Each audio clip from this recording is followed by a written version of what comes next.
Donc bonsoir à toutes et tous, bienvenue pour ce webinaire intitulé Annonce de handicap, témoignages et bonnes pratiques. Une rencontre qui s'inscrit, vous le savez, dans le cadre du festival TCAP édition 2021, un événement qui se déroule en ligne, crise sanitaire oblige, mais qui se déroule quand même depuis le 10 avril dernier et qui se poursuit avec de bien belles propositions jusqu'au dimanche 18 avril prochain. Alors je m'empresse de saluer dans un premier temps nos invités, ils sont 5, et puis vous les voyez dans les écrans, vous allez les repérer tout à l'heure quand ils prendront la parole, puisque leurs visages viendront majoritairement voilà, sur cet écran. Je salue Alice Capel, Élodie Pilot et Dominique Lebert, qui sont 3 mamans d'enfants porteurs de maladies rares et problématiques.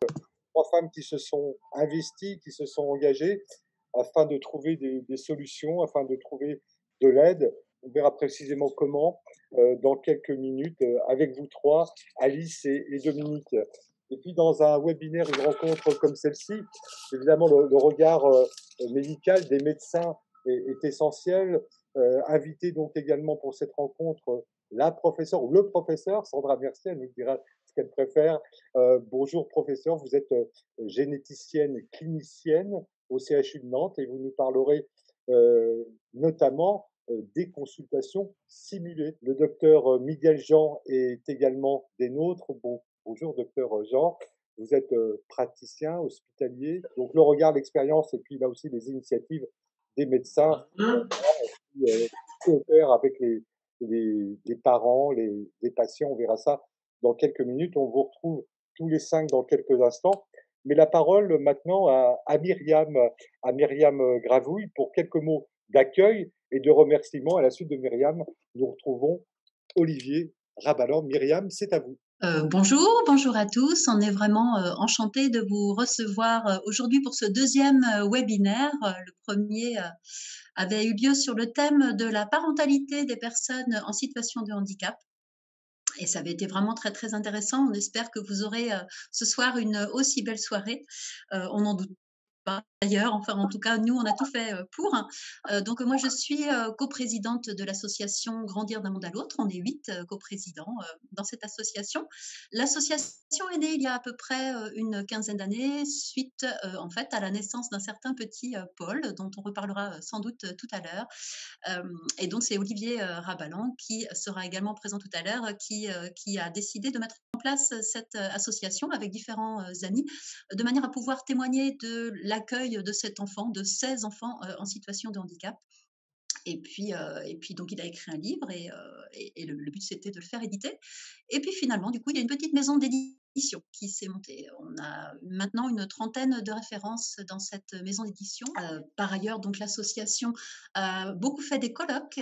Et puis aujourd'hui, les circonstances font que c'est un petit peu difficile d'organiser des colloques et on a pensé que le webinaire pouvait être bien pratique. Donc voilà, bienvenue à ce webinaire. Je vais laisser la parole du coup à Olivier Rabalan, qui est non seulement un des coprésidents, mais aussi l'un des réalisateurs de la majorité des films proposés par Grandir d'un monde à l'autre. Oui, bien le bonsoir. L'idée de travailler cette question de l'annonce, forcément, effectivement, c'est la question d'une naissance, hein. Comme tout parent, d'enfant, une naissance c'est un événement, important et je pense que pour les parents qui ont un enfant en situation de handicap, c'est aussi un moment important, un moment où on peut dire: «Il y avait avant et puis il y a maintenant». Et ce film-là, j'ai voulu le réaliser avec Rémi Viville, qui aurait dû être là, mais qui a un petit souci de santé, qui est réalisateur professionnel. Et voilà, tous les 2, j'ai voulu aller chercher des témoignages au regard d'une situation qui avait été, pour ma part, mal vécue, mais aller voir si d'autres parents, c'était quoi un peu tout ce que les autres parents avaient pu vivre. Et du coup, voilà, ça donnait lieu à un film en amont de la création effectivement de l'association. Il a été fait dans une association qui s'appelle SOS Discrimination, qui n'existe plus en fait. Un petit film en fait que la maison d'édition a repris après, qui relate en fait à peu près 6 témoignages de parents et des témoignages de personnes en situation et des témoignages de professionnels. Ma petite sœur, elle est handicapée, elle a le syndrome d'Angelman. Bon, bah, c'est pas très grave, on peut le vivre comme ça. Un fameux vendredi, le généticien m'a appelé au bureau et m'a dit bonjour, voilà, j'ai les résultats pour votre fille là, c'est bien le syndrome d'Angelman. Nous avons rendez-vous lundi, si vous mardi, si vous voulez. Donc annonce très sèche. Moi, je ne tiens pas du tout rigueur au généticien d'avoir annoncé ça comme ça. C'était comme plonger la tête dans une eau glacée. Elle ne pouvait pas bouger, puisqu'on pouvait claquer dans les mains. Elle ne réagissait pas. C'est pas qu'elle n'entendait pas, c'est qu'elle était incapable de bouger sa tête ou n'importe quel de ses membres, en fait. Donc, elle avait émis, je me souviens plus exactement, mais 3-4 hypothèses. Bon, c'est l'anesthésie générale qui l'a rendue un petit peu amorphe, puisqu'en fait, elle est née sous césarienne, sous anesthésie générale. La deuxième chose, c'était, ça peut être dans son caractère. Enfin, bon, ça me paraissait un peu invraisemblable quand même, mais bon, c'était une hypothèse comme une autre. Je me souviens plus de la troisième hypothèse. La quatrième hypothèse, c'était le chromosome 15, mais sans plus. Grand mystère derrière. Elle a bien vu. Je lui dis, faut me le dire, quoi. C'était pas dit comme ça, mais c'était est-ce qu'elle est trisomique? Voilà. Et elle m'a pas dit oui, parce qu'elle m'a dit non, je peux pas. Le cariotype, il faut qu'on a fait un. Bon, c'est là, elle m'a dit, on a fait un cariotype, hein, donc il faut qu'on attende lundi. Donc elle présente, mais on n'en est pas sûr parce qu'il y a des cas qui font que il y a des enfants qui présentaient des symptômes, enfin les symptômes, oui, de la trisomie, et puis qui n'étaient pas. Ils n'ont pas forcément un langage, enfin, ils ne se mettent pas de notre portée. D'ailleurs, c'est un peu le problème qu'on a tous dans nos métiers. C'est vrai qu'on a un code linguistique et c'est vrai qu'on ne fait pas toujours attention à ce qu'on dit. Et donc, eux ont ce problème, entre guillemets, ce problème-là, et il reste un échelon technique et non pas. Ils n'arrivent pas à dire les choses simplement, quoi. Voilà. C'est un peu ça qui est. Sur un plan global, général, lorsqu'on annonce une mauvaise nouvelle, la mauvaise nouvelle restera. Et je ne crois pas qu'il y ait de bonne façon d'annoncer une mauvaise nouvelle. C'est-à-dire que la façon dont on va s'y prendre est sûrement très importante, mais ça n'occultera pas que derrière, il y a une mauvaise nouvelle qui, elle, va rester. Alors, là, poum, quoi. Voilà, la porte se ferme. Allez, c'est bon, c'est fini. C'était le gros trou noir et c'était la fin. Il y a des moments où je me disais, je suis un cauchemar, je vais me réveiller, tout va bien. Par rapport à l'expérience que l'on m'en raconte, est une sorte d'expérience où il y a une perte de ce vécu de contact avec l'autre, avec l'environnement, avec les points de repère habituels, l'impression d'une solitude extrême qui peut être d'autant plus douloureuse si elle est vécue aussi par rapport au conjoint ou par rapport à la famille, aux amis. C'est des rêves qui se cassent, c'est l'image du bébé idéal parfait qui se casse. Donc c'est un vrai traumatisme. Plus l'annonce va être brutale, c'est-à-dire à un moment où les parents ne s'y attendent pas du tout, il va y avoir un effet de sidération de l'esprit, c'est-à-dire une incapacité à penser. La première chose étant que le médecin, dans sa fonction, quelle que soit sa fonction, quel que soit son rôle, qu'il soit pédiatre ou non pédiatre, qu'il soit médecin généraliste, aura de toute façon dans sa carrière à annoncer ce qu'on appelle des mauvaises nouvelles, ou à annoncer des handicaps, ou à annoncer des maladies graves. Et de toute manière, il doit être informé de ces méthodes qu'on utilise.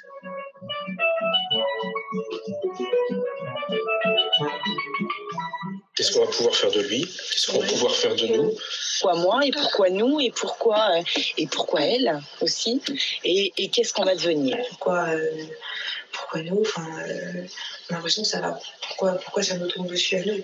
Si la technique que papa m'a appris, c'est que quand tu penses comme ça, pourquoi elle est venue comme ça, tu fais un gros câlin et ça passe.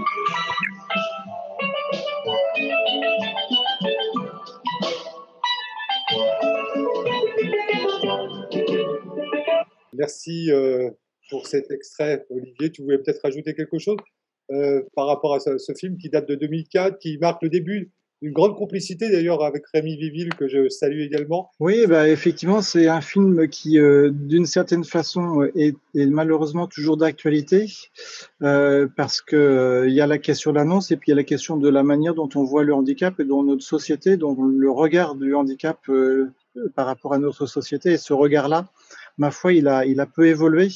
Et l'annonce, c'est aussi un révélateur de la manière dont on voit les différences, dont on ressent les différences et dont on les perçoit dans notre société. Je pense qu'on abordera ça avec nos différents invités sur la partie un peu plus professionnelle. Je pense qu'il y a beaucoup de choses qui ont évolué sur toute la technique, la technologie sur le dépistage prénatal. Mais après, effectivement, moi, j'interviens en école d'éducateur avec ce film-là pour montrer les différentes étapes, en fait, hein, puisque ce film, c'est à la fois l'annonce du handicap et c'est un nouveau départ. Hein, et c'est Lynn Petit qu'on voyait dans l'extrait, elle a dit que, enfin, elle était psychologue au CHU et elle disait qu'elle devait faire comprendre aux personnes qu'ils avaient à passer du pourquoi en un seul mot au pourquoi, vers quoi en deux mots, et que c'était ça un peu cette question de la résilience et de qu'est-ce qu'on fait de cette expérience qui nous arrive, quoi. Merci Olivier. Effectivement, la notion de nouveau départ est très importante, même si on l'a entendu dans ce film-là, c'est traumatisant, il y a beaucoup de solitude, de la violence, un effet de sidération et d'injustice également. Pourquoi moi, pourquoi nous? C'était très bien dit dans cet extrait que nous avons vu minute. Nous allons retrouver nos invités, trois mamans, je le disais en introduction de cette rencontre. Je vais m'adresser à Alice d'abord, Alice Capel, bonjour ou rebonjour. Oui, bonsoir. Bonsoir. Bonsoir à tous. Alors, vous êtes maman de Soline, elle a 11 ans, elle est porteuse de la mutation KCNB1, il ne faut pas que je me trompe dans l'ordre des notes, évidemment. C'est une maladie épileptique infantile précoce, une maladie très rare. Alors justement, pour relier justement aux questions qu'on se pose dans ce webinaire, comment vous a-t-on annoncé cette nouvelle, cette mauvaise nouvelle, ce diagnostic, et comment avez-vous été accompagné ou non suite à cette annonce et tout d'abord, ça veut dire quoi être porteur, porteuse de la mutation du gène KCNB1? Alors, le gène KCNB1, c'est un gène qui est en rapport avec la circulation du potassium. Et ça entraîne des épilepsies qui sont pharmacorésistantes et des retards de développement, une absence de parole et pour certains, un tableau autistique. Donc, Soline, quand elle était petite, en fait, elle faisait pas de crise épileptique convulsive qui pouvait nous mettre sur la piste d'une maladie épileptique. Elle faisait des absences. En fait, on la retrouvait régulièrement sur le tapis dans le vague. Ça pouvait durer 10, 15, 20 secondes, parfois 1 minute. C'était très, très angoissant parce que j'imaginais pas du tout qu'une crise d'épilepsie, ça pouvait être un enfant sans vie, une poupée de chiffon. Je connaissais pas, j'avais jamais vu ça. Donc je la voyais faire ça, je la voyais pleurer, pleurer, pleurer beaucoup, dormir très, très peu. Donc j'étais épuisée aussi et pas de réponse de ce cas-là. Donc je suis allée voir le généraliste qui m'a dit qu'il fallait voir un pédiatre. La pédiatre qui m'a dit: «Bah, on attend un petit peu, le retard de développement, ça peut être normal», sachant qu'à la sortie de la maternité, elle avait un score Apgar à 10, donc elle avait pour le moment pas de motif d'inquiétude, donc il fallait attendre. Moi, je savais, hein, par rapport à son frère, qu'à 3 mois, elle commençait pas à prendre les jouets, les hocher, qu'elle avait le regard dans le vide, qu'il y avait quand même des choses qui allaient pas. Et je le savais même à la sortie de la maternité, quand je l'avais dans les bras, je trouvais qu'elle était molle. Et j'avais dit au pédiatre à la sortie, elle est molle quand même, elle est très très molle. Puis elle l'a fait marcher, elle a fait un pas, elle m'a dit non, vous inquiétez pas. Bon. Et puis après, j'ai vu plus tard un neuropédiatre qui m'a dit en général, les mamans, elles ont quand même, c'est souvent les parents qui nous alertent parce qu'ils ont cette intuition en fait que quelque chose ne va pas chez l'enfant. Donc on a continué les recherches, la vue, l'audition. Ensuite, j'ai eu des rendez-vous régulièrement au CHU, mais c'était toujours trop long entre 2 rendez-vous. L'état dans lequel j'étais, c'était une inquiétude permanente et profonde, quoi. C'était quelque chose qui me prenait les tripes et je pensais tout le temps à: «Qu'est-ce qu'elle a? Qu'est-ce qu'elle a? Qu'est-ce qu'elle a?» Faut que je sache ce qu'elle a. Bon, donc les rendez-vous au CHU avec le généticien et puis le médecin en maladies métaboliques, c'était toujours des pistes différentes parce que le tableau était complexe. Et les années ont passé et puis à un moment, je suis allée à l'enterrement de mon grand-père et j'ai rencontré ma tante qui est chef de service, maladies métaboliques à l'hôpital Robert Debré et donc elle était au courant que ma fille avait des troubles et donc elle m'a dit: «Mais Alice, elle a déjà 5 ou 6 ans, tu pas prise en charge, tu vas voir, à Tours, un de mes élèves, il va faire le tour de tout ce que tu as fait comme examen». J'avais pas de médecin coordinateur en fait qui voilà. Donc je suis allée à Tours, je crois que c'était le professeur Labarthe que j'ai vu et il m'a dit: «Ben, pour moi, c'est, la piste métabolique est écartée, c'est une maladie génétique, il faut absolument que tu fasses un exome». Donc il m'a renvoyée à Nantes en me disant: «Ils ont un service génétique à Nantes, donc demande, l'exome à Nantes» et puis, lorsque j'ai demandé l'exome, c'était pas encore tout à fait évident d'avoir un exome. Il me disait que ça coûtait très cher, qu'il fallait faire non seulement une prise de sang à Soline, mais aussi aux 2 parents je lui ai dit: «Mais c'est pas grave, moi s'il faut emprunter, 20 000 €, j'emprunterai 20 000 €. S'il faut emprunter 60, j'emprunterai 60. Il me faut absolument une réponse. Je peux pas vivre sans savoir ce qu'elle a». Donc, de façon expérimentale, il a réussi à faire envoyer les résultats au Japon et puis, 4 mois plus tard alors il m'a dit: «C'est à peu près 4 mois. Si au bout de 4 mois, il y a rien, bon, c'est plutôt une bonne nouvelle, c'est que c'est pas génétique» et puis, 4 mois plus tard, dans la boîte aux lettres, j'ai eu un retour avec un rendez-vous, au CHU donc, là, tout de suite, je tremblais, j'étais, paralysée.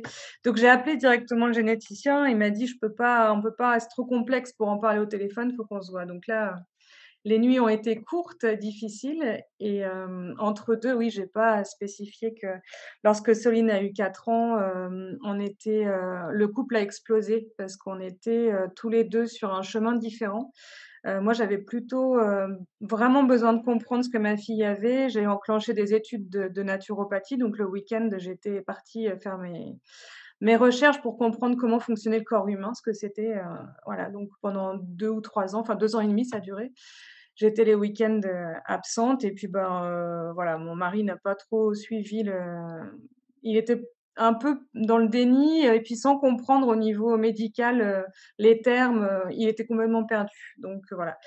Donc, quand on a été convoqués au CHU, on est arrivés chacun de son côté parce que c'est une rupture qui a été, violente, une explosion, voilà, je ne vais pas rentrer dans les détails, mais on communiquait plus entre nous, donc voilà, on est arrivés chacun de notre côté, la porte, s'est ouverte et puis il y a eu la psychologue qui était présente, donc je me suis dit: «Bon, c'est que ce qu'on va m'annoncer, c'est pas si évident que ça» et hem et là, j'ai eu beaucoup de questions quand, il m'a dit qu'il avait trouvé, une cause, possible des troubles de Soline, sauf que bon, c'était plutôt une maladie épileptique, qu'on pouvait relier aux absences éventuellement. Voilà et puis, j'avais beaucoup de questions. C'était, est-ce que, la thérapie génique, peut guérir ce type de maladie? Est-ce que, quelle est l'espérance de vie de ces enfants? Quels sont les troubles? Comment la rééducation, qu'est-ce qu'il faut faire et cetera? Vous m'entendez? Oui. Oui, juste, je vais intervenir un peu dans ce que vous nous racontez qui est, vraiment, assez violent. On voit bien l'angle de choc, la rupture du couple, hein, lorsque, Soline a 4 ans et puis Mmh. les réponses aux difficultés de votre fille, vous commencez à les trouver, elle a 7 ans. Donc c'est un Oui. temps interminable pour un parent, pour une maman en l'occurrence, quoi. comment on vit tout ça justement, ce temps aussi long? Je pense qu'en fait, on dit que dans les étapes du deuil, il y a une courbe. Il y a le choc de la j'avais passé le choc parce que j'avais vu qu'elle était, qu'elle avait un handicap. Mais, je pense que j'ai passé un peu les étapes. Il y a eu beaucoup de colère, de: «Pourquoi Soline? Pourquoi moi? Pourquoi notre famille? Qu'est-ce que j'ai fait, pour» voilà. Il y a eu ensuite une acceptation et puis, enfin, il y a eu un moment où j'étais vraiment profondément, sans solution, sans rien. Je me débattais un peu, dans l'eau sans savoir nager un peu et puis ensuite, j'ai aussi fait un accompagnement pendant 4 années avec un psychologue.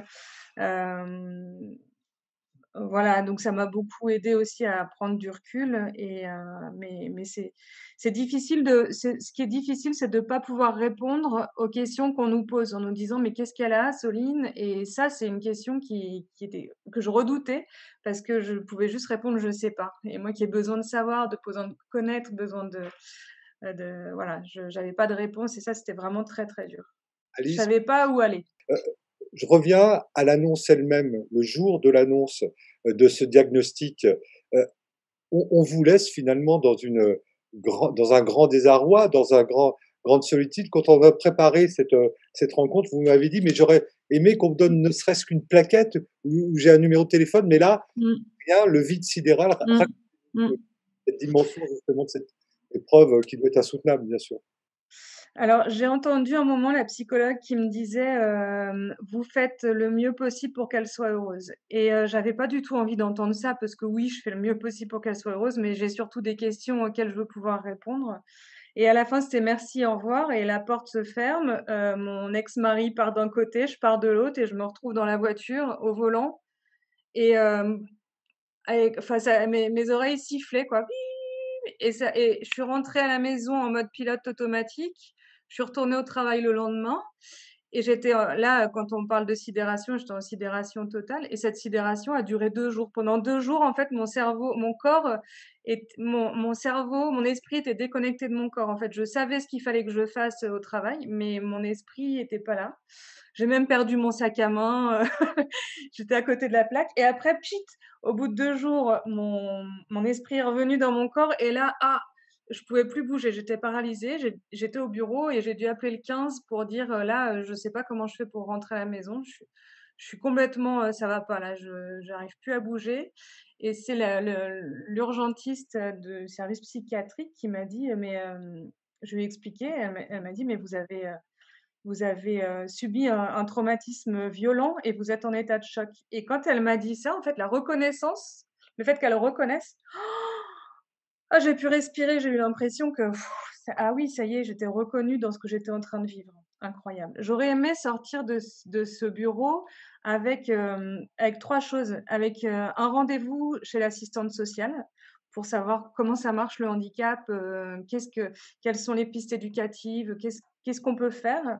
J'aurais voulu avoir des consultations avec, des psychologues, mais je me l'offrais déjà à titre personnel, donc voilà, mais ça serait quand même quelque chose d'intéressant et puis j'aurais surtout aimé avoir une plaquette d'une association. Alors comme Soline, c'était la seule, en France, je croyais que c'était la seule en France, une association type Constellation, ça aurait été parfait. Alors, on va parler de constellation dans quelques minutes, bien sûr, mais après ce choc, ce traumatisme, cet effet de sidération que vous nous décrivez et là aussi, on retrouve ça dans les témoignages, très, très souvent. Vous décidez de rechercher finalement, des parents, des mamans qui, ont un enfant, qui ont le même problème et vous y parvenez. Alors j'aimerais que vous nous racontiez ça et comment vous avez fait justement pour pouvoir impulser des travaux de recherche et quelles en étaient les conditions à cette impulsion, Alice? Alors, c'est là que je remercie Alliance Maladies Rares parce que j'ai fait un post, sur leur site en disant, que je recherchais des mamans ayant KCNB1 et puis, une maman m'appelle en me disant: «J'ai vu votre post, je croyais que ma fille était la seule à avoir cette maladie. J'habite à Nantes. On se retrouve. Alors là, c'était vraiment, fabuleux. On s'est retrouvés, on a vu que nos filles avaient pas forcément le même tableau, mais elle m'a dit: «Je suis en contact», vu que moi, ma fille est épileptique, plus, avec, Rima Nabout, donc la spécialiste de l'épilepsie à l'hôpital Necker, et elle m'a fait la promesse que si on trouvait, 10 familles pouvant constituer une cohorte sur cette maladie ultra rare liée à l'épilepsie et 50 000 € pour impulser des travaux de recherche, alors on ouvrira un département, à Imagine. Donc il a pas fallu le dire 2 fois. On a mobilisé les réseaux sociaux, toutes les plateformes, et on est parvenus, à l'époque, on n'était que 9, maintenant on est 23 familles. Donc on a réuni le nombre de familles nécessaires, et puis, bah, après, les 50 000 €, on a fait une année de recherche de dons, et donc on a aussi réussi à réunir, les 50 000 €.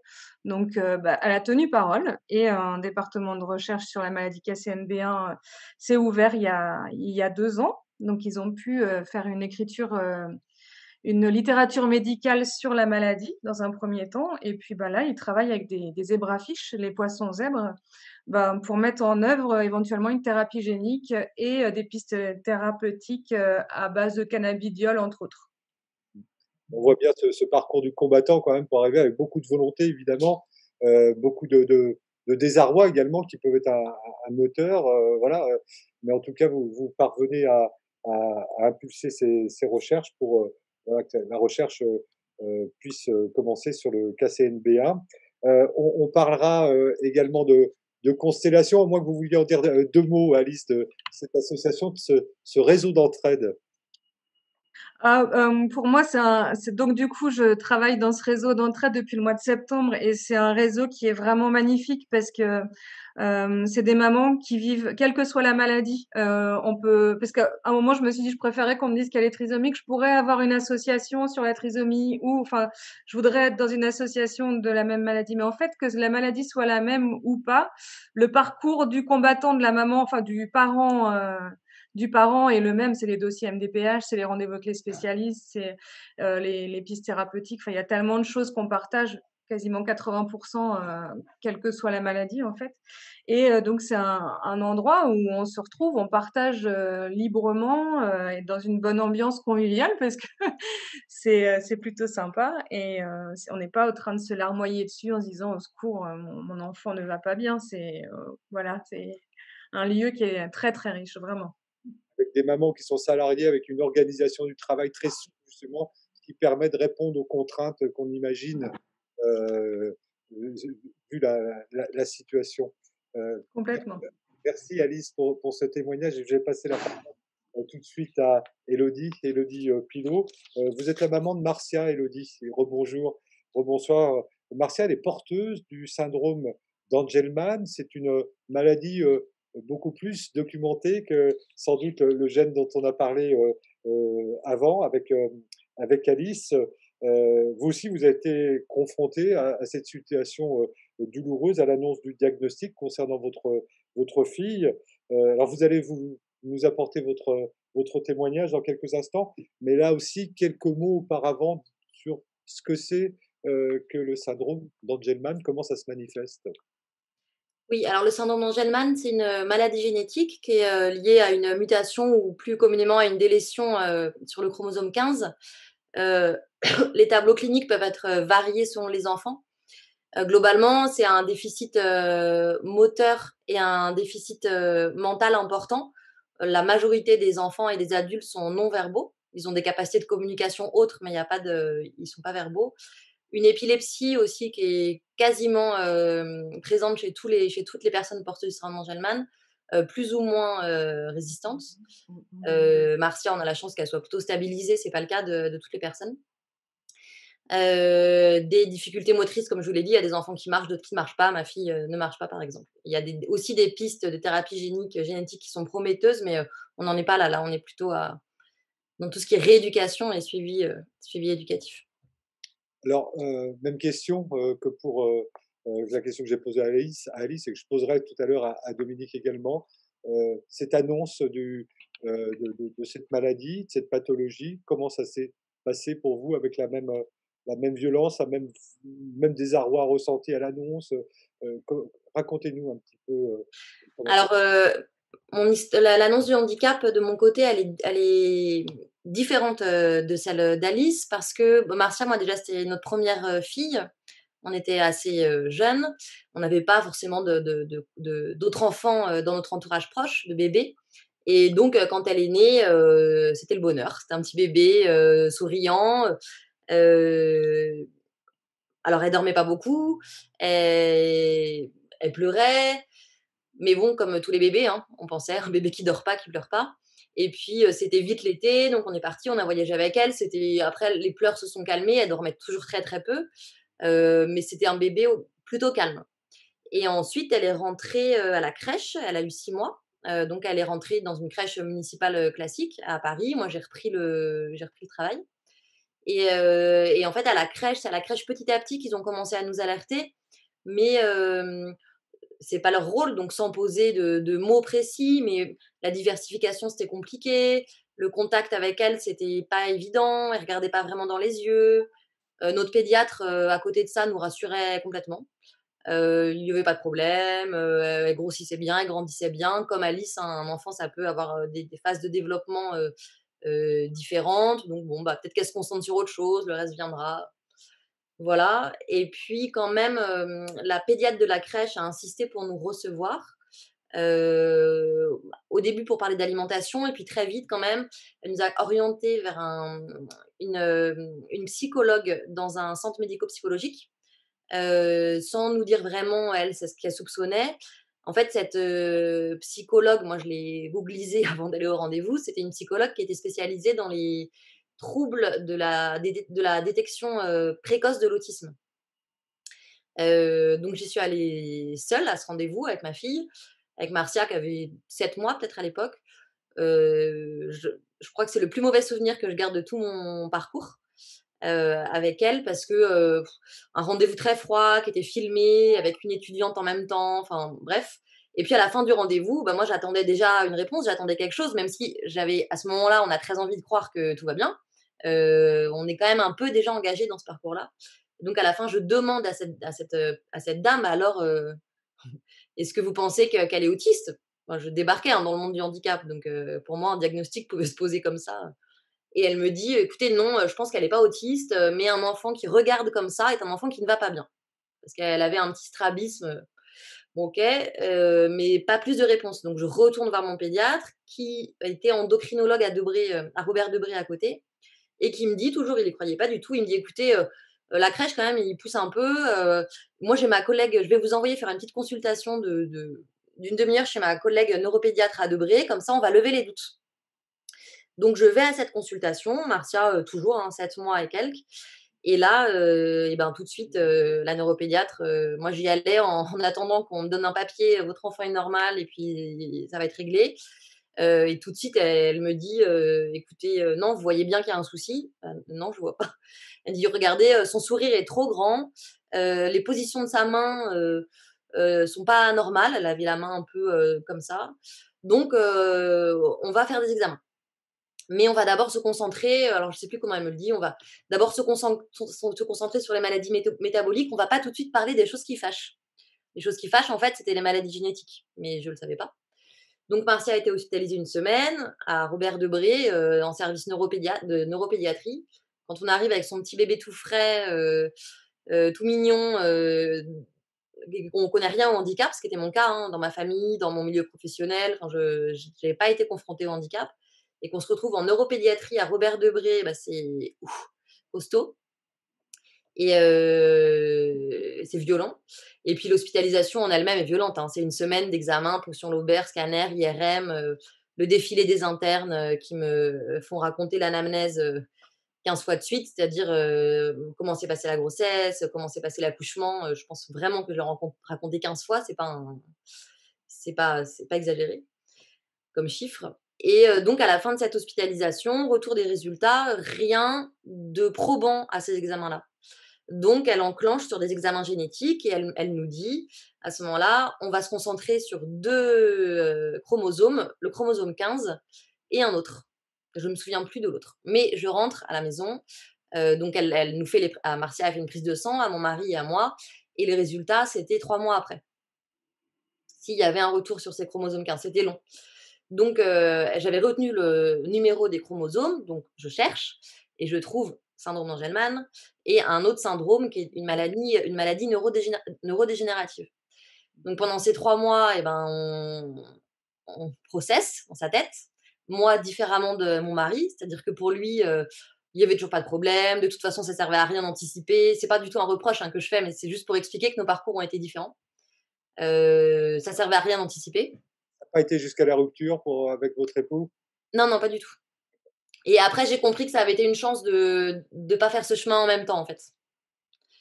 Et donc je fais mes recherches, voilà, j'avance dans ma tête et puis en fait, je vois que quand même le tableau clinique du syndrome d'Angelman colle très bien à ma fille et que surtout, j'ai pas du tout envie qu'elle ait une maladie dégénérative. Donc j'espère qu'elle ait le syndrome d'Angelman et pas l'autre syndrome qui était le syndrome de Rett, sur l'autre chromosome. Donc un jour, pareil, coup de fil du département de génétique, enfin de neuropédiatrie de Debré, on n'a pas vu de généticien à l'époque, qui nous disent on a trouvé, on vous donne un rendez-vous. C'était une semaine après, je crois, une semaine ou 10 jours. Donc on arrive au rendez-vous. Là, c'est vraiment l'annonce du handicap, hein, parce que jusque-là, on avait encore le droit, nous, de croire qu'il n'y aurait pas de handicap, parce que même si elle avait 10 mois et qu'effectivement son développement était long, on avait quand même cet espoir. C'était pas joué, quoi. Donc, on se retrouve en face de toujours cette même neuropédiatre et un interne, et c'est tout. Et la neuropédiatre nous dit très rapidement, voilà, on a trouvé, c'est le chromosome 15. Donc moi, étrangement, j'ai une espèce de soulagement parce que c'était pas l'autre maladie. C'était pas la maladie neurodégénérative et puis au moins, on avait une réponse, on avait un nom, quelque chose. Donc je lui dis: «C'est le syndrome d'Angelman». Elle me dit: «Oui». Et là, mon mari, qui donc n'avait pas fait le chemin, en même temps que moi, pose, la première question qu'il pose, c'est, «Est-ce que ça se guérit ou comment ça se guérit?» «Ah non, c'est une maladie génétique et pour l'instant, les maladies génétiques, il y a pas de» voilà. Et puis, ce rendez-vous-là il a duré, je sais pas plus d'une demi-heure. Elle nous a dit de pas trop se projeter, elle nous a sorti je pense qu'elle essayait de nous, «consoler» entre guillemets. Elle faisait comme elle pouvait, mais elle nous a sorti des phrases qui me sont restées quand même et quand on y repense qui sont quand même assez maladroites. Elle m'a dit, «Vous savez, il y a des enfants, moi je reçois des enfants dans mon service, ils sont passés sous une voiture, leur cerveau il est en moins bon état que celui de votre fille». OK. Ou il y a des enfants, la plupart des parents, je me souviens, elle m'a dit: «La plupart des parents, se plaignent, de ne pas voir, leur enfant grandir. Vous aurez bien le temps de voir toutes les étapes de progression de votre fille». D'accord. Et puis voilà, Et voilà. et le rendez-vous suivant, c'est 9 mois après? Et le rendez-vous suivant, c'est un rendez-vous de suivi 9 mois après. 9 mois après. Et là, est-ce qu'on vous propose un suivi psychologique, quelque chose qui vous accompagne? Rien du tout. Rien du tout, pas de proposition. Elle nous dit juste de nous rapprocher pour Marcia d'un CAMS, donc un centre, psycho c'est pas psychologique, j'ai oublié le P du CAMS. Mais pour elle, pour son suivi, hein, ce qui était bien, de rééducation. On a ce rendez-vous-là programmé 9 mois après, pour le médical. Mais non, on se retrouve sur le parvis de Robert Debré avec rien. Pas de suivi d'assistante sociale, pas de suivi pas de proposition de voir un psychologue, pas de rappel après, rien, rien, rien du tout. Donc qu'est-ce qu'on fait dans ce moment-là? À l'instar de ce que nous a dit Alice, on recherche des pairs, PAIRS qui, des parents qui vivent la même situation. On se rapproche de la sphère associative, on crée son association, on crée Constellation, par exemple. Comment ça se passe pour vous? Non, on fait, comme on peut, selon ses moyens. Moi, j'ai souvent beaucoup pensé à ce moment-là à des parents qui parlent pas français, qui sont dans une précarité, sociale plus importante que nous on l'était à l'époque et qui ont vraiment encore moins de ressources et je me suis souvent demandé comment ils faisaient. Nous d'abord, au début, on s'est concentré sur notre fille. Donc trouver des professionnels, qui puissent assurer un suivi pour que nous, on puisse continuer à travailler en même temps. La crèche a pu continuer à l'accueillir et cetera. Moi, dans un premier temps, personnellement, j'ai pas ressenti le besoin de me tourner vers une association. Ce qu'on a fait en premier, c'est mon mari qui l'a fait, il a créé une association pour ma fille, pour pouvoir financer du matériel qui est mal remboursé et cetera. Et donc on a vite quand même été entourés de familles, d'amis et cetera. Et on s'est pas tout de suite rapprochés de pairs parce que je pense qu'il y a une association qui s'appelle l'AFSA qui fait un travail formidable et pour laquelle je suis bénévole aussi, là, j'organise des formations pour eux depuis quelques années. L'association française Syndrome d'Angelman. Mais à l'époque, j'étais pas prête parce que j'avais pas envie. Ma fille, elle était toute petite, elle avait moins d'1 an. J'étais pas prête à avoir des enfants plus âgés ou des adultes porteurs de ce syndrome-là. J'avais vu des photos, j'avais vu des vidéos, mais voilà. Chacun on avance petit à petit. Et puis petit à petit, je me suis rapprochée de l'AFSA et effectivement, en arrivant, à Nantes, l'AFSA, c'est super, c'est une super belle association, mais c'est une association nationale. Et en arrivant à Nantes, j'avais envie, ça me manquait, j'avais autour de moi des mamans d'enfants porteurs de handicap parce qu'on finit par se connaître un peu, hein, nos enfants fréquentent les mêmes établissements, de petite enfance, on se croise dans les salles d'attente, des cabinets paramédicaux et cetera. Puis il y a les réseaux sociaux quand même.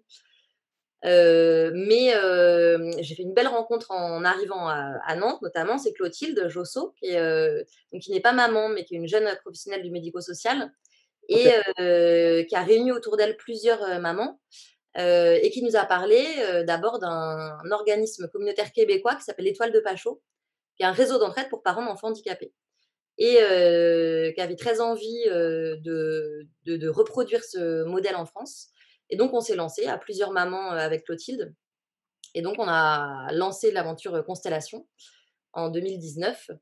Et aujourd'hui, donc, on rend des services depuis septembre. Effectivement, on emploie 5 parents d'enfants porteurs de handicap qui sont donc nos intervenantes pairs, ce sont que des femmes, qui travaillent entre 2 à 8 heures par semaine pour l'instant et qui sont formées à la pérédance et qui vont rendre des services à d'autres parents d'enfants handicapés. Que ce soit de l'écoute, du soutien, de la pérédance, de la vie collective, enfin plein de choses, voilà. Merci Élodie pour ce témoignage et puis ces initiatives associatives. Constellation a un site d'ailleurs, on peut se donner des repères. Le 3e témoignage de maman, et je passe la parole et je salue Dominique Lebert. Bonjour Dominique. Bonjour. Bonjour à toutes et tous. Voilà, alors vous avez une fille qui est plus âgée que Céline et Marcia. Votre fille a 27 ans, ce qui vous permet peut-être d'avoir plus de recul sur cette situation. Votre fille Caroline a 27 ans. Elle est atteinte de STB, c'est la sclérose tubéreuse de Bourneville. Alors là aussi, que pouvez-vous nous dire de l'annonce qui vous a été faite à l'époque, j'allais dire, de cette maladie dont est porteuse votre fille? Et puis là aussi, quelques mots sur la STB, c'est quoi? Ça se manifeste comment? Oui, donc la sclérose tubéreuse de Bourneville, c'est aussi une maladie rare, d'origine génétique, donc comme les 2 autres maladies qu'on vient de voir. Donc elle touche principalement, pratiquement tous les organes, des tumeurs qui apparaissent sur tous les organes, mais principalement des tumeurs bénignes qui se trouvent au niveau du cerveau et qui peuvent aussi provoquer des crises d'épilepsie. Mais nous devons également surveiller donc le cœur, les reins, les poumons, la peau, ce qui explique la diversité en fait du suivi, mais également la complexité de l'annonce, car l'expression de la sclérose tubéreuse de Bourneville est très différente d'une personne à une autre. Donc je me mets maintenant, au bout de 27 ans, à la place d'un médecin qui doit annoncer cette pathologie sans savoir justement comment le patient va évoluer. C'est impossible de prédire en fait l'évolution de la personne. Donc pour nous, l'annonce a été plus rapide. Caroline donc faisait aussi des absences, des spasmes, ce qu'on appelle des spasmes, qui est aussi une forme d'épilepsie. Elle a été hospitalisée donc à l'époque à Boulogne-Billancourt pendant 1 mois. Et on a eu le diagnostic tout de suite, rapidement, car il y avait une neuropédiatre qui connaissait cette pathologie. Donc, elle a été prise en charge assez rapidement. Par contre, la grande différence par rapport à Alice et Élodie, c'est qu'à l'époque, il n'y avait pas Internet. Donc, pour trouver des renseignements sur la STB, on a essayé de faire les librairies médicales dans Paris, etc. Ça a été très compliqué. Et nous, tout de suite, avec mon mari, on s'est tourné vers l'association qui était très récente, la STB, mais qui nous a apporté absolument tous les renseignements. Ça a été violent puisque la première assemblée générale présentait justement des cas très différents de celui de notre fille.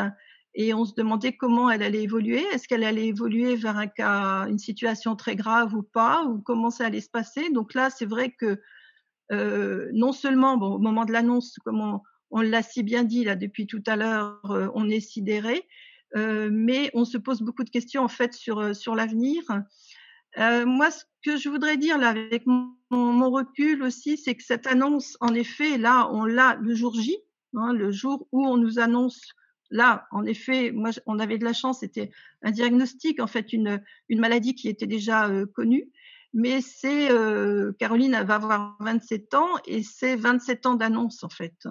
Il faut refaire l'annonce systématiquement. Donc au départ, bien entendu, autour de soi, aux amis, à la famille.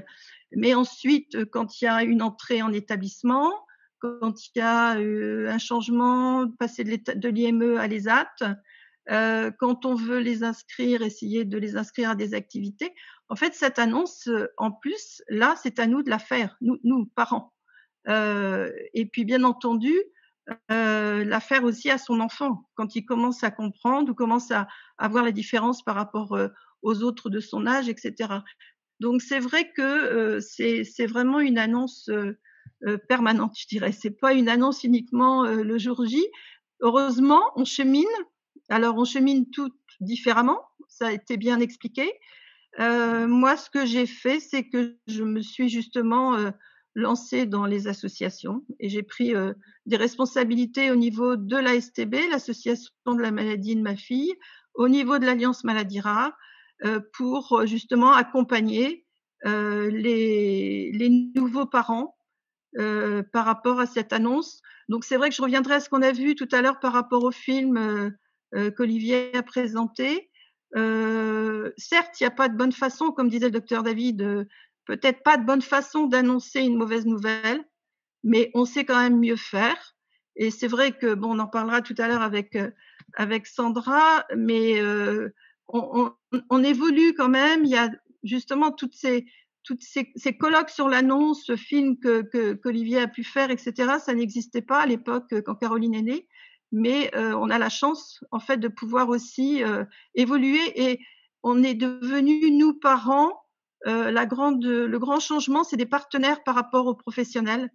Et comme on vit au quotidien avec nos enfants, notamment là par rapport à tout ce qu'on vit avec l'épilepsie et le handicap, on peut aussi être vraiment des sentinelles, je dirais, par rapport à ce qui se passe sur le terrain et rapporter ça. En fait, moi, voilà, ça a été ma façon de réagir, d'aider les professionnels à comprendre vraiment ce qu'on vit et puis d'améliorer justement l'annonce et les conséquences surtout après de l'annonce, parce que on va en parler tout à l'heure avec nos deux médecins, mais on arrive à mieux faire quand même. On arrive à mieux faire. Alors c'est sûr qu'il y a toujours des accidents, mais il y a justement, il y a toujours à faire. On n'a pas fini de travailler, mais ça a bien évolué quand même, ouais. Dominique, merci. On voit la même sidération à l'annonce du handicap. Le fait, vous m'avez dit que vous et votre mari, vous n'aviez pas entendu les mêmes choses, ça c'est sans doute une conséquence de l'onde de choc. Et ce qui revient dans vos témoignages, c'est un engagement, les engagements que vous pointiez, l'engagement, vous avez été élu dans une commune de l'agglomération nantaise à La Chapelle-sur-Erdre, enfin tout ça, et vous êtes toujours, vous n'êtes plus élu, mais vous êtes toujours engagé à la maison départementale des personnes handicapées notamment. Évidemment, donc, je retiens de votre intervention, Dominique, que évidemment les choses ont quand même évolué. Vous pensez, vous êtes optimiste, elles vont encore évoluer. Je passe Oui. dans quelques secondes à Sandra. Oui, je suis optimiste parce que grâce à des jeunes parents comme Alice et Elodie, justement, quand on voit ce qu'elles ont créé avec Constellation, toute la semaine au niveau du festival La Handicap, on a entendu des super témoignages d'autres associations. Et oui, je suis tout à fait optimiste. Oui, il faut. Merci Dominique. On est toujours dans le webinaire, l'annonce du handicap, témoignages et bonnes pratiques. Après ces 3 témoignages, eh bien, on va solliciter le regard, le témoignage, les pratiques de 2 médecins. Bonsoir Sandra Mercier, vous êtes professeure, généticienne, clinicienne, professeure des universités. Vous accompagnez des patients depuis l'annonce, diagnostic, jusqu'au développement de travaux sur leur maladies rares. Vous coordonnez également la formation on va en parler, des consultations simulées avec des comédiens. On verra de quoi ils retournent. Mais une réaction par rapport à ce que vous venez d'entendre, ces 3 témoignages, qu'est-ce que ça vous évoque? Comment vous réagissez à ces témoignages? Et j'imagine que vous en avez entendu bien d'autres. Tout d'abord, bonsoir à toutes et à tous et merci pour l'invitation et de pouvoir participer avec vous ce soir. Donc j'ai entendu des témoignages évidemment très forts. On sait hein, que l'annonce diagnostique, c'est Dominique qui le dit souvent comme ça, que c'est un coup de massue qui tombe sur la tête. J'ai l'impression là que les médecins n'ont pas eu tout le temps le bon rôle. Donc j'espère que, je pense comme Dominique l'a dit, qu'on a aussi une formation qui s'est un peu améliorée et on œuvre pour cela. Et je vous parlerai après des consultations simulées. C'est vrai que pour nous, dans la spécialité de génétique médicale, là, on a parlé beaucoup de maladies génétiques auparavant. Hein, le handicap, ça peut être plus large que ça, mais nous, dans notre quotidien, on est amené à annoncer des diagnostics de maladies souvent graves, souvent avec handicap, que ce soit intellectuel, physique, neurosensoriel. Et on sait qu'on rentre dans l'intimité de la famille, que cette annonce va bouleverser beaucoup de choses. Alors, on essaye de faire au moins mal, je dirais. On parlait tout à l'heure, c'est Albert David qui a fondé le service de génétique clinique ici. En tout cas, d'accompagner, d'être là pour aider. On sait très bien qu'il y aura une sidération. Moi, je dis souvent lors de l'annonce que il y aura peut-être 10% des choses qu'on se sera dites qui seront que les parents auront retenues. Je dis parents parce que c'est souvent une annonce pour des enfants, mais qu'on y reviendra et que on sera là pour en rediscuter.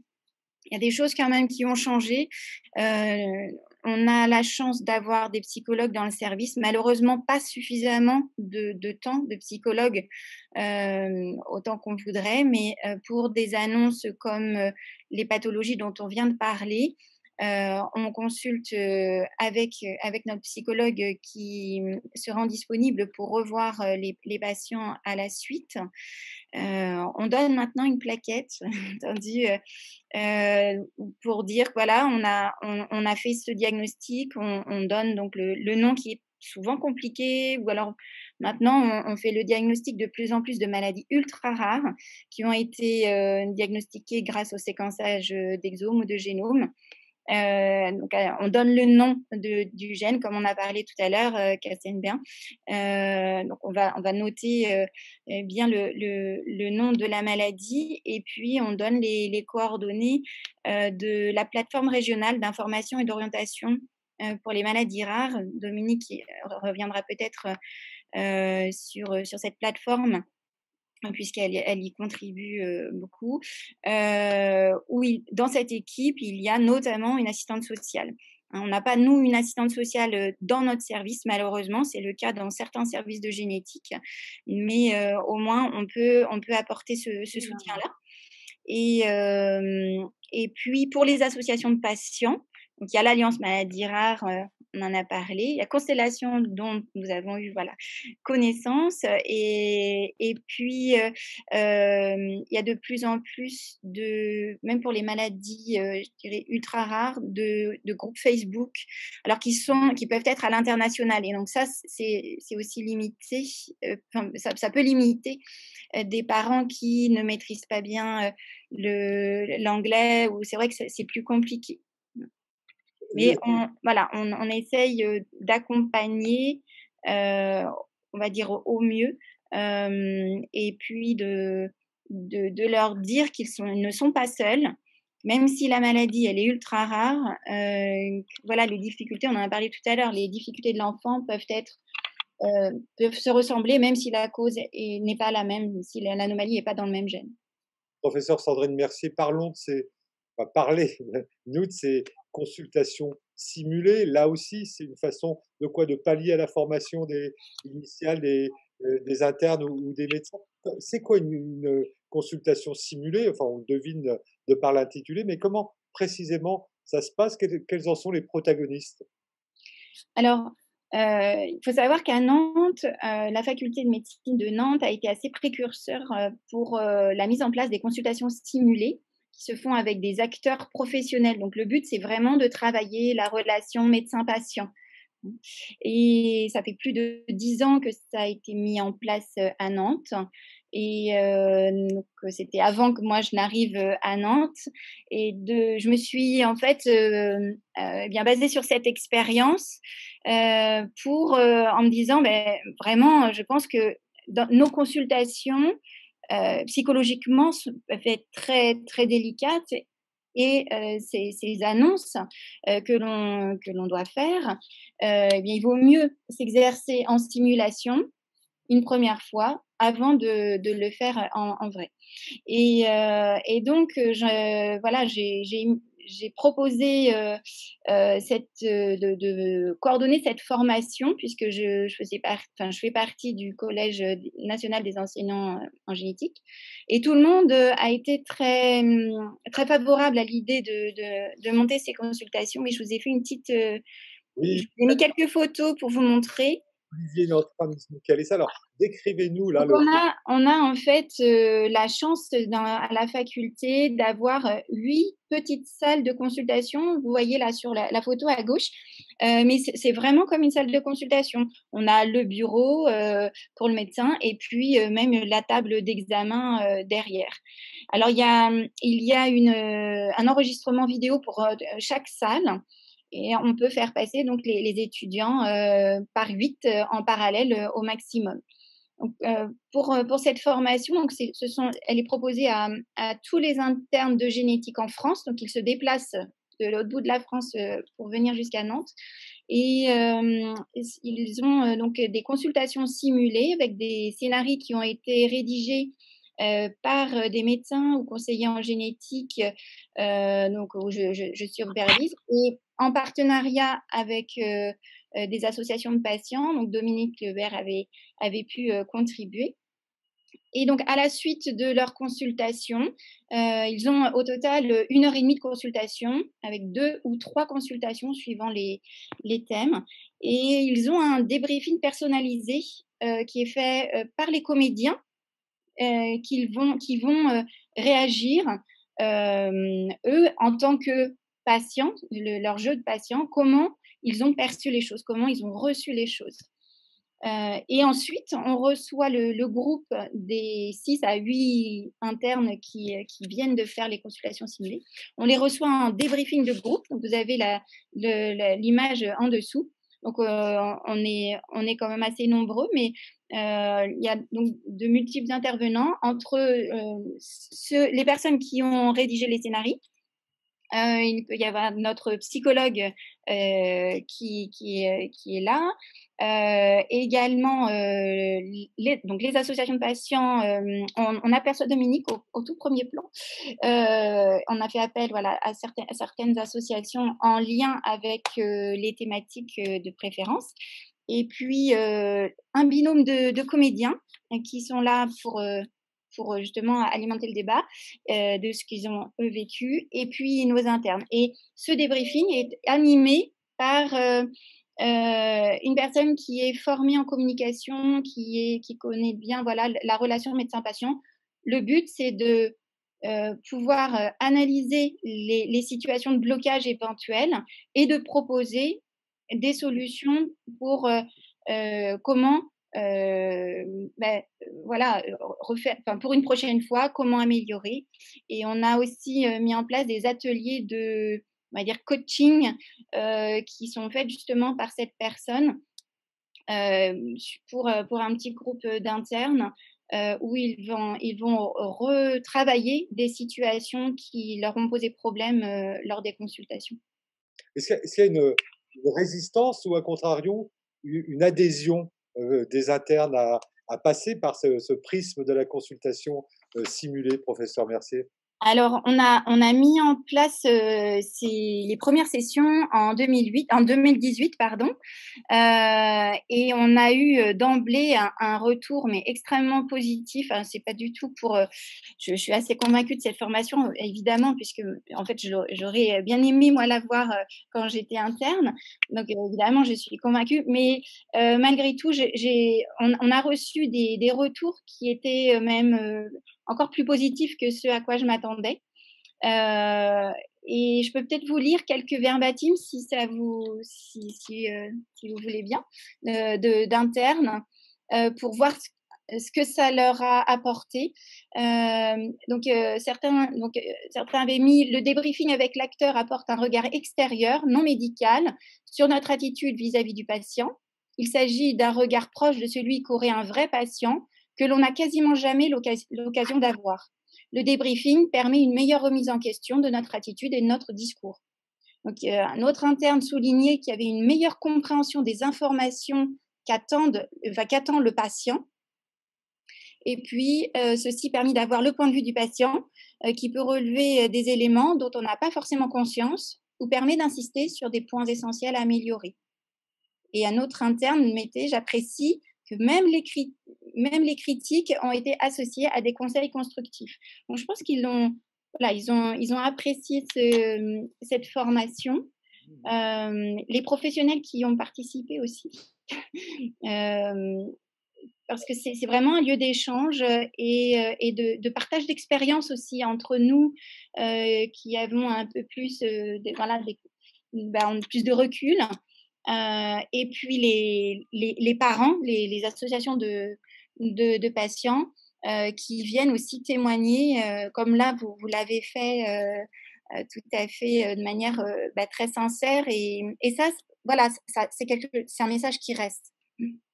Dernière question et réponse rapide, parce que le temps passe vite, il est hémophile, pour prendre un terme médical peut-être. Mais, ces consultations simulées, elles s'adressent aux internes elles pourraient s'adresser à des médecins plus chevronnés. Quelle est cette réalité, la réalité des consultations simulées, justement?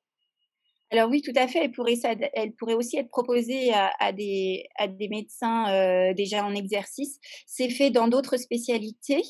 Mais c'est vrai que là, on avait ciblé des étudiants en formation parce que je pense que les bonnes habitudes, il faut les prendre d'emblée.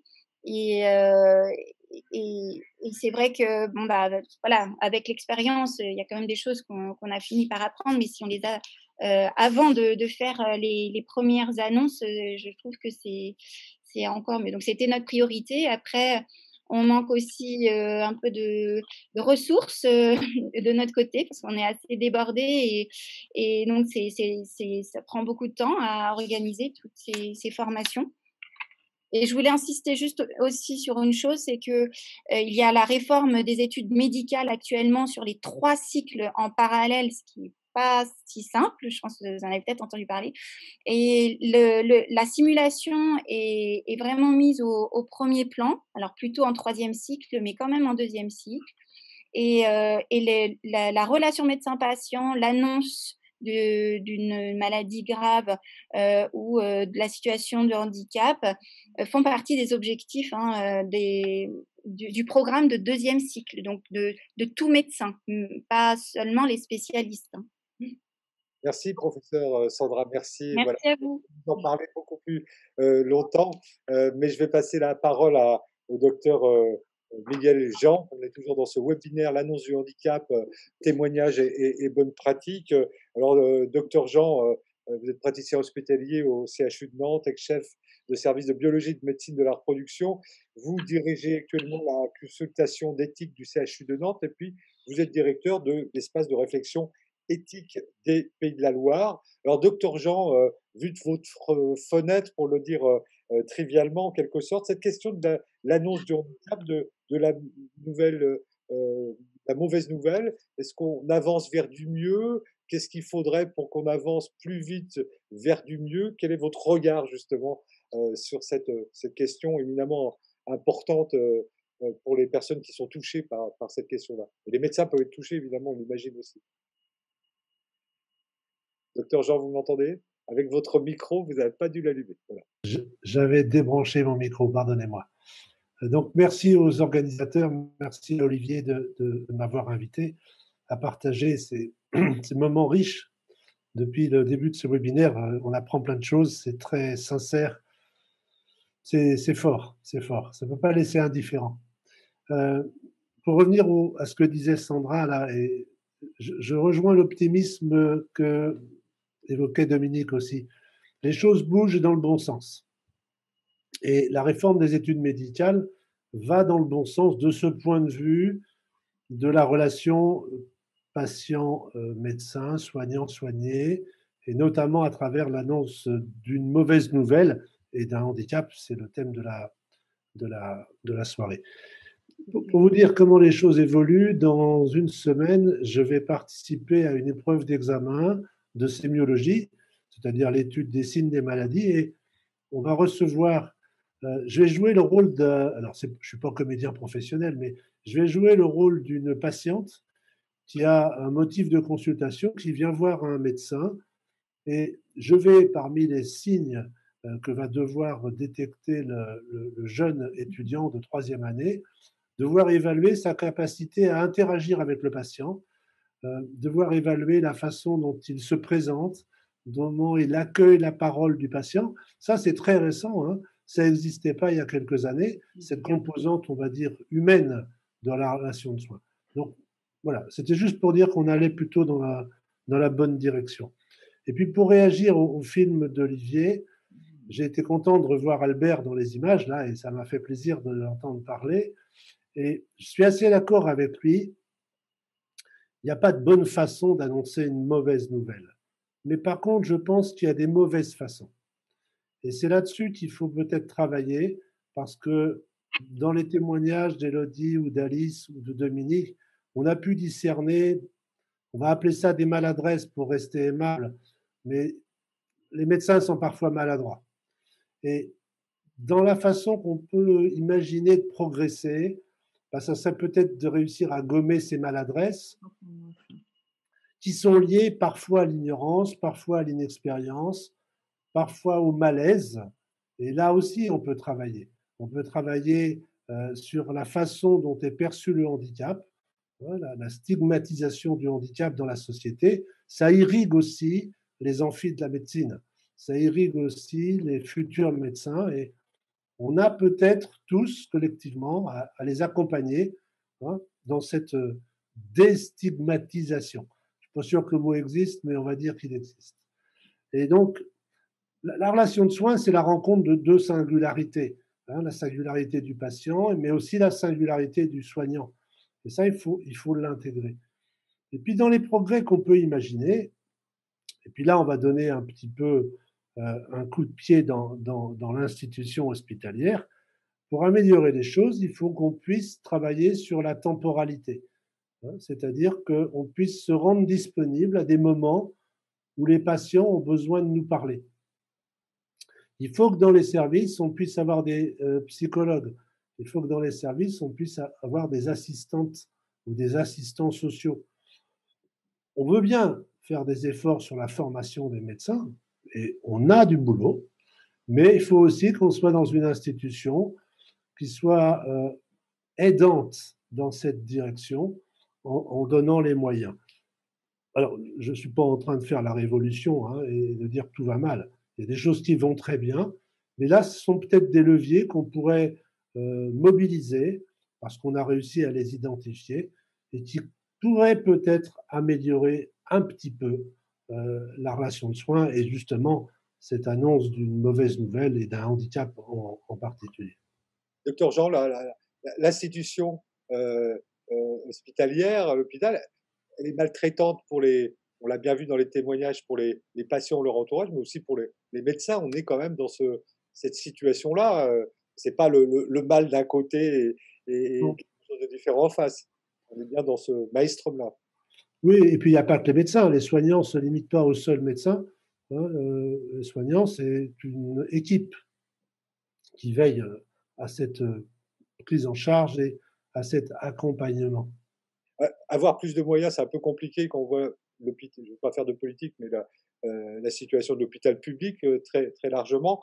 Mais pour autant, là aussi, quand on a échangé en amont de cette rencontre, vous m'avez dit il faudrait 10 fois plus de psy, il faudrait quand même de ce côté-là des forces vives qui ne sont pas là, quoi, qui manquent cruellement justement pour que cette relation patient-médecin et des professionnels de la santé puisse s'améliorer durablement et de façon significative. Alors, si on veut faire la liste de ce dont on manque, on va prendre la soirée, donc on va être un peu plus réservé. Pour ce qui est des psychologues, ça j'en suis convaincu, et réserver aussi des temps dans les services où on va pouvoir discuter des questionnements, parce que évidemment les patients sont les premiers à prendre de plein fouet, et on l'a bien entendu à travers la sidération dans laquelle ils sont plongés, mais du côté des soignants, c'est pas mal aussi qu'on puisse garder des temps d'interaction, des temps de partage, des temps d'échange face à des situations complexes, parce que un soignant qui va bien, c'est un patient qui va bien. Est-ce que la crise actuelle a un impact sur cette relation dont on parle ce soir, dans l'annonce du handicap, voilà, est-ce qu'il y a une moindre disponibilité de par la situation virale, ou ça n'influe pas forcément? Mais non, parce que les soignants, ils puisent dans leurs réserves. Alors, vous dirigez, je le disais en vous présentant, vous dirigez l'espace de réflexion éthique des Pays de la Loire. Est-ce que cette question de l'annonce du handicap fait partie des travaux qui sont menés par cet espace de réflexion éthique, docteur Jean? L'annonce, à proprement parler, on n'a pas du tout l'expertise que peut avoir Sandra, par exemple. En revanche, et j'en ai parlé tout à l'heure, de lutter contre la stigmatisation, de développer une culture de la réflexion. On a en ce moment un partenariat avec l'ARS sur un programme qui s'appelle Défi Polyhandicap, qui nous conduit dans les MAS, dans les maisons d'accueil spécialisées, pour aller proposer une sensibilisation à la démarche éthique aux professionnels. Là, ça s'adresse aux professionnels des établissements comme les MAS notamment, avec l'idée au bout du compte de permettre à ces professionnels de pouvoir aborder des tensions éthiques, les questions éthiques que soulève l'accompagnement des personnes en situation de polyhandicap. Et c'est une demande, et ça rejoint un peu ce qu'on disait tout à l'heure, il y a une vraie demande des professionnels d'être sensibilisés, accompagnés pour un meilleur accompagnement. Donc tout ce qui va pouvoir permettre une meilleure prise en charge, un meilleur accompagnement des personnes concernées par le polyhandicap est souhaité, demandé par les professionnels, et puis on essaie d'y répondre.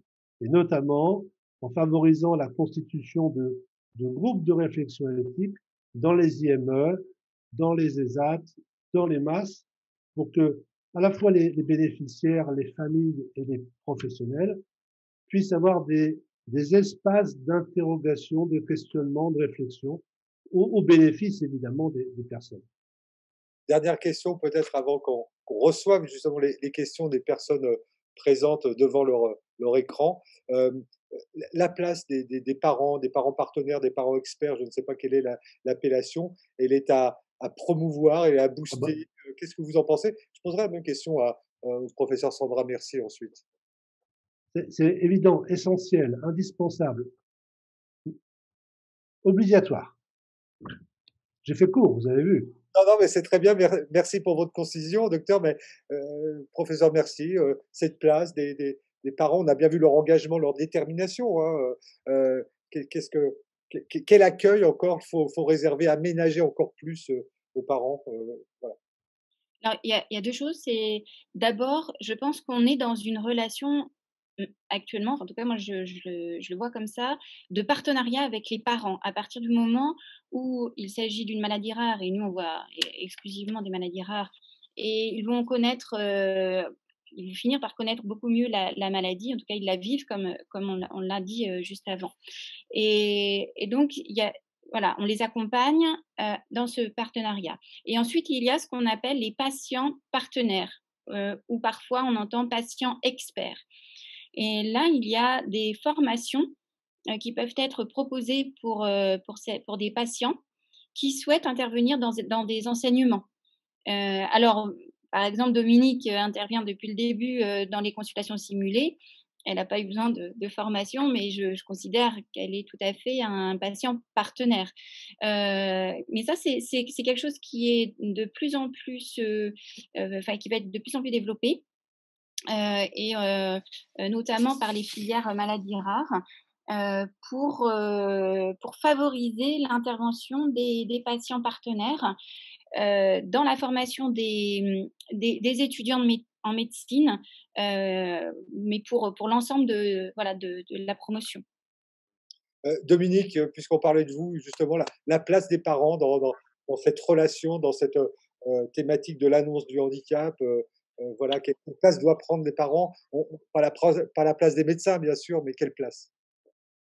Non, on apporte notre savoir-faire, notre quotidien, mais ça rejoint tout à fait l'éthique. C'est respecter aussi les parents, respecter aussi ce qu'on vit, respecter même au moment. On parle beaucoup de l'annonce, mais ça, pour moi, c'est vraiment ça. C'est un espace éthique important, et c'est l'avantage. Et moi, j'ai bien vu avec l'expérience que j'ai, la différence par rapport à il y a 25 ans. Les associations, par exemple, de patients ne pouvaient pas assister à des colloques de professionnels. Par exemple, aux Assises de la génétique, ça a démarré en 2004 dans notre région, où on a pu participer vraiment à des assises, mais auparavant, on n'était pas invités, alors que maintenant, systématiquement, les associations sont invitées au colloque de professionnels. Et je trouve que là, c'est vraiment aussi un bel exemple de progrès et de respect aussi de ce qu'on vit et de ce qu'on est. Et voilà, donc ça confirme un petit peu, ça confirme complètement ce que Sandra disait, quoi. Élodie, Alice, et après on passera à la séquence questions-réponses. Plus de place pour les parents, une meilleure place. Comment vous voyez ça? Merci pour la concision de votre réponse. Élodie, peut-être, et Alice ensuite? Plus de place pour les parents, enfin oui, en tout cas là, ce qu'exprimait Sandra Mercier sur le fait d'être en partenariat avec le médecin qui suit son enfant, c'est vrai que c'est essentiel. Et nous là, on est suivi, enfin la neuro qui suit ma fille à Nantes, j'apprécie beaucoup parce que parfois elle a pas les réponses et elle le dit, mais c'est vous qui connaissez votre fille mieux que moi. Et donc tout ce qui est traitement, etc., on va l'adapter, on va réfléchir ensemble et on se sent considéré en tant que parent, parce qu'on développe quand même une expertise sur ces maladies qui sont ultra rares. Alice, votre regard sur cette question, la place des parents. Vous êtes une maman. Oui, alors dans les rendez-vous que j'ai déjà fait avec Constellation, je parle pour moi et aussi pour les autres mamans qui se sont exprimées aussi à travers les groupes d'échange à ce sujet-là, parce qu'on a fait un groupe d'échange sur ce thème. Il y a un besoin d'être écouté, de pouvoir avoir la parole et que les ressentis, les besoins puissent être exprimés. Et il y a beaucoup de mamans qui renvoient le fait d'avoir l'impression de ne pas pouvoir être écoutées. Et là, effectivement, avec la neuro qui suit Marcia, qui a suivi aussi Soline, il y avait une vraie écoute et un respect total du parent. Et c'était très agréable de pouvoir exprimer les besoins en se sentant, voilà, cette notion de respect dans ce qu'on a été aussi en mesure d'apprendre nous-mêmes de notre enfant, quoi. On est toujours dans cette rencontre intitulée l'annonce du handicap, témoignages et bonnes pratiques. On va passer donc aux questions. Un certain nombre de questions me parviennent. Je vais poser la première au professeur Sandra Mercier. Est-ce qu'il faut différencier annonce du diagnostic et annonce du handicap? Est-ce que c'est la même chose? Et si ça ne l'est pas, quelle est la nuance ou la différence? La différence, ça va dépendre de la maladie qu'on annonce. S'il y a un handicap associé ou pas, est-ce que le handicap est déjà connu de la famille ou pas? Et ça va dépendre de l'âge de l'enfant. Donc nous, c'est vrai que on a quand même pour la plupart des maladies que l'on va annoncer, elles sont associées à un handicap qui est de sévérité qui peut être très variable. Mais c'est sûr que l'annonce du diagnostic va être couplée à une annonce de handicap futur lorsque l'enfant est tout petit, s'il n'a pas encore développé voilà, beaucoup de... S'il a peu de signes, en fait. Et ça va être très différent d'annoncer un diagnostic, comme je l'ai fait il n'y a pas si longtemps, à des patients qui ont 50 ans, et ça fait 50 ans que les parents attendent le diagnostic et on a pu enfin poser un nom sur leur maladie. Mais là, on n'annonce pas on ne fait pas d'annonce du handicap. C'est très différent. Et il faut aussi prendre ça en compte. J'ai vu sur une des questions du chat, est-ce qu'on annonce tout directement ou est-ce qu'on prend le temps Eh bien, ça va dépendre aussi de ça. Ça va dépendre où en sont les parents. Qu'est-ce qu'ils ont compris? Qu'est-ce qu'ils sont en mesure d'entendre? Et on va donner l'information, on va donner le nom du syndrome. Évidemment, on ne va pas le cacher. On sait qu'il y a Internet aussi et que même si on essaye d'annoncer un peu par étapes pour ne pas être trop violent, Internet, eh bien, ça peut être très violent et on essaye voilà, de les accompagner derrière. On les met un peu en garde souvent pour ça. Mais on essaye de... Moi, j'essaye, je mens jamais... Enfin, j'espère, je pense que j'ai jamais menti en consultation quand j'ai répondu aux questions des parents. Mais voilà, je donne l'information que je pense être susceptible d'être entendue à ce moment-là. S'il y a des questions supplémentaires, je peux aller un peu plus loin. Mais, et l'un des parents est peut-être pas prêt à entendre ce que l'autre pourrait avoir envie d'entendre aussi. Il faut faire attention à ça. Merci Sandra Mercier. Docteur Jean, comment on peut accompagner les parents, c'est une autre question, à annoncer au reste de la famille une mauvaise nouvelle, pensons aux frères, aux sœurs, aux grands-parents, comment les accompagner, ces autres membres de la famille? Docteur Jean, vous n'avez pas perdu? Vous êtes avec nous? Je ne suis pas sûr qu'il y ait de recette magique. Hein. Ouais. Je pense qu'il faut pouvoir, et c'est ce que dit Sandra, trouver le bon moment, le moment où peut-être la réceptivité sera la moins mauvaise. Mais encore une fois, moi, dans ma discipline médicale, j'annonçais des nouvelles qui n'étaient pas de cette intensité, mais quand même, c'était pour les patients que j'avais en face de moi des très mauvaises nouvelles. Quand on dit, par exemple, à une femme qu'elle ne pourra pas avoir d'enfant, un sentiment que le ciel lui tombe sur la tête, que tout s'écroule autour d'elle. Donc, je peux mesurer. Et dans ces situations où les parents, les patients devaient annoncer à leur famille cette nouvelle, notamment aux grands-parents qui ne seraient jamais des grands-parents, j'ai vu combien il y avait des différences à la fois entre l'homme et la femme et dans l'urgence à annoncer les choses. Et je trouve qu'il faut exprès dire à ces patients, il n'y a pas de bonne réponse, il n'y a pas de bonne recette, avancez à votre rythme, ce que vous ferez sera bien, ce que vous ferez sera adapté. Il ne faut pas les emmener dans une dimension normative. Il faut leur dire tout ce que vous ferez sera le moins mal. Hein. La bonne réponse, elle n'existe pas. Hein. Il n'y a pas de bonne attitude. Ça sera la moins mauvaise au moins mauvais moment. Voilà. Alice, comment vous avez annoncé ça aux autres membres de votre famille, la maladie dont souffre votre fille? Comment ça s'est passé? Surtout pour son grand frère qui vivait au quotidien et qui sentait bien qu'on n'avait pas de réponse et qu'on recherchait.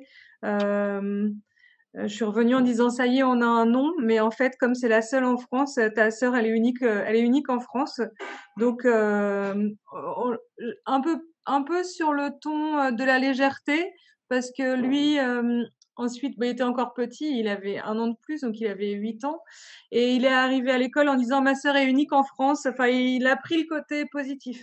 Après, pour mes frères et mes parents, ça a été assez simple parce que ils savaient que j'avais ce rendez-vous au CHU et voilà. Après, ils ont eu un nom, ils ont compris que bon, ça y est, on comprenait pourquoi Soline pouvait crier, manifester des maux de tête parce que peut-être qu'à l'intérieur, elle avait des épilepsies qu'on voyait pas.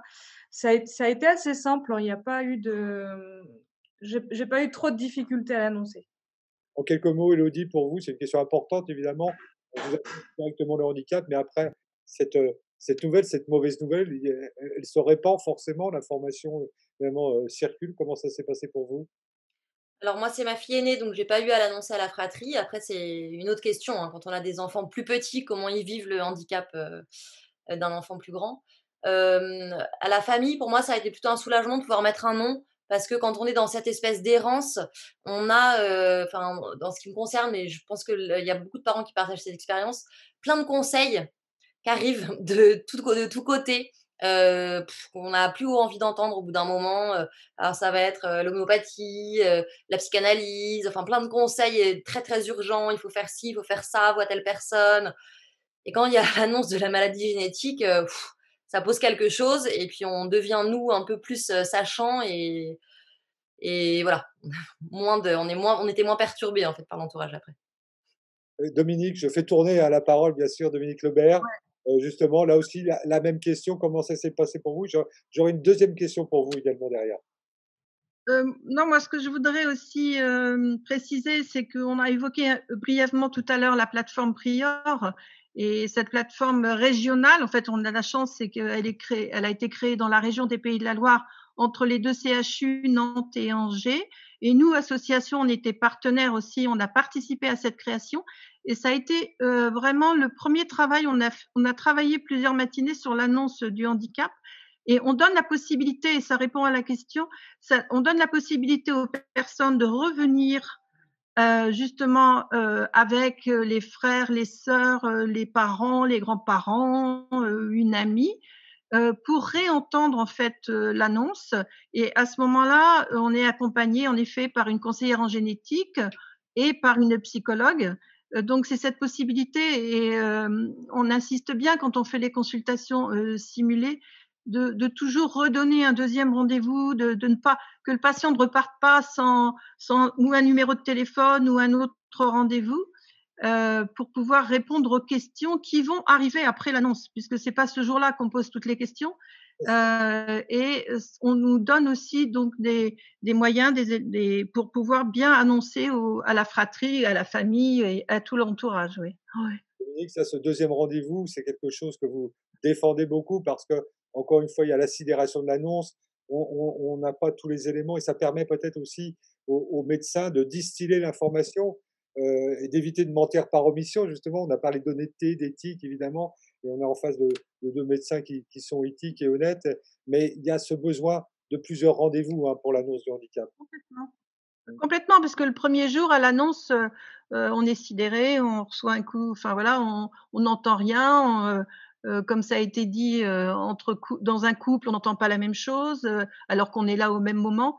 Donc il faut laisser du temps, mais c'est surtout aussi donner justement un numéro de téléphone ou tout de suite un rendez-vous pour revenir après, puisqu'en fait, il faut qu'on chemine chacun à sa façon. Toutes les situations sont complètement différentes et ça permet aussi aux médecins, voilà, aussi de répondre mieux et puis d'être accompagnés. En effet, ce qui est important, c'est les psychologues qui ont été mis en place, enfin les postes qui ont été créés au niveau des centres de référence, qui n'existaient pas d'ailleurs, mais c'est certes, il en manque, il en faudrait beaucoup plus. Oui. Une question que je vais adresser au professeur Sandra Mercier. Je vous lis cette question, un texto. Dans les formations, abordez-vous tous les handicaps dans les simulations, dans ces consultations simulées? Est-ce que tous les handicaps sont envisagés? Alors, si la question porte sur les consultations que l'on développe nous, les maladies génétiques sont tellement variées que je dirais on balaye quand même un certain nombre de handicaps, oui. Et que ce soit, voilà, je disais tout à l'heure, intellectuel, physique par une myopathie, par exemple, ou neurosensorielle, une cécité. On fait jouer ça par les comédiens ou une surdité, par exemple. Donc, c'est assez large, oui. Docteur Jean, une question que je vais vous poser alors, je vous pointe directement. La question est celle-ci. Quels sont les différents sujets abordés, vous avez commencé à y répondre, au sein de l'espace éthique que vous dirigez? Et donc, peut-on avoir quelques exemples, s'il vous plaît, docteur? Oui, oui, bien sûr. Je les sujets en ce moment, mais vous allez comprendre, l'actualité les impose, c'est la liberté d'aller et venir dans les établissements médico-sociaux. C'est-à-dire la façon dont la pandémie de Covid a pu, contraindre au confinement, soit des personnes âgées, soit des personnes en situation de handicap. Et ça met en grande, grande difficulté les professionnels, évidemment, les proches et les personnes, mais les demandes viennent souvent des professionnels qui veulent pouvoir mettre sur la table ce qui les bouleverse et ce qui réinterroge leur mission. Ça, c'est l'aigu. Et puis dans le chronique, il y a toutes les questions du respect de la personne, de sa capacité à refuser ce qu'on lui propose, hein, la notion de consentement, voilà tout un tas d'éléments qui sont centraux dans la relation de soins moderne. Merci pour cette réponse. Une question que j'adresse aux deux médecins présents ici, autant au professeur Sandra Mercier qu'à vous, docteur Jean. Comment et à quel moment se passe l'annonce du handicap à l'enfant et à sa fratrie? La fratrie, d'ailleurs, qui sera le thème de base du prochain webinaire, très probablement. Donc, cette annonce du handicap à l'enfant, évidemment, qui porte ce handicap, à quel moment on le fait et comment on C'est pour Sandra. C'est pour Sandra la question. Oui, alors moi je fais très attention à ce que l'enfant soit présent le jour où, voilà, j'annonce aux parents. On demande systématiquement ce que l'enfant soit là. Il y a certains parents qui viennent sans l'enfant. Bon, évidemment, voilà, je vais quand même, leur dire ce qu'il en est. Mais même si l'enfant est petit, je pense que c'est important qu'il ressente, même s'il a une déficience intellectuelle, il ressent les choses.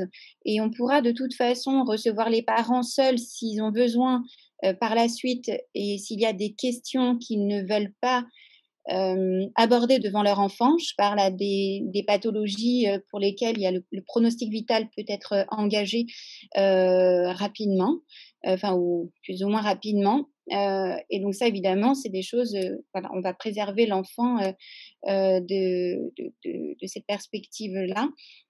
Mais voilà, c'est fondamental, je trouve, que l'enfant, qu'on ne cache rien à l'enfant. Du diagnostic, la maladie. S'il y a une évolution qui peut être plus défavorable, il y aura le temps de l'aborder avec lui.